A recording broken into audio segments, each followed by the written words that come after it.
উকিল বাপ সম্পূর্ণ হারাম। উকিল বাপের সাথে বিয়ে করা বৈধ, উকিল বাপের সামনে পর্দা করা ফরজ। তাহলে যে বাপের সামনে পর্দা করা ফরজ ও বাপ হয় কেমন করে? যে বাপের সাথে বিয়ে করা জায়েজ সে বাপ হয় কেমন করে? যে মায়ের সামনে, উকিল মার সামনে পর্দা করা ফরজ সে মা হয় কেমন করে?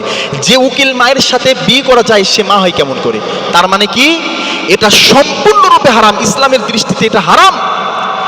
নিজের পিতামাতা এবং শ্বশুর শাশুড়ি এই ছাড়া যত বাপ আছে সব বাপ হারাম। সেটা পীর বাপ হতে পারে, উকিল বাপ হতে পারে, বানানো পাতানো বাপ হতে পারে, মা হতে পারে, সব হারাম। আর আজকে এমন মানুষ কি আছে, নিজের বাপ মার জীবনে দেখে না, নিজের বাবা মার জীবনে খাইতে দেয় না, ও ছেলে ওই মেয়ে উকিল বাপ উকিল মানিয়ে পড়ে আছে, অথচ নিজের মার জীবন একটাবারের জন্য খোঁজ নেয় না, নিজের বাবারে খোঁজ নেয় না। এই সকল সন্তান পৃথিবীতে ধ্বংস হয়ে যাবে, এটাই চূড়ান্ত। যে তুমি নিজের পিতামাতাকে খোঁজ নাও না, আপ্যায়ন করো না, তুমি উকিল বাবা মা নিয়ে পড়ে আসো। নিজের বাবা মা যদি দোয়া করে, আল্লাহর ভিতরে দোয়ার ভিতরে কোনো পর্দা থাকে না, সাথে সাথে কবুল হয়ে যায়। আর তোমার উকিল বাপ মা তোমার জন্য যদি আজকের থেকে কিয়ামত পর্যন্ত যদি দোয়া করে, এই দোয়া কবুল করতেও পারে, নাও পারে, কোনো নিশ্চয়তা নাই। কাজেই আমাদেরকে এই হারাম কাজ থেকে পৃথক থাকতে হবে।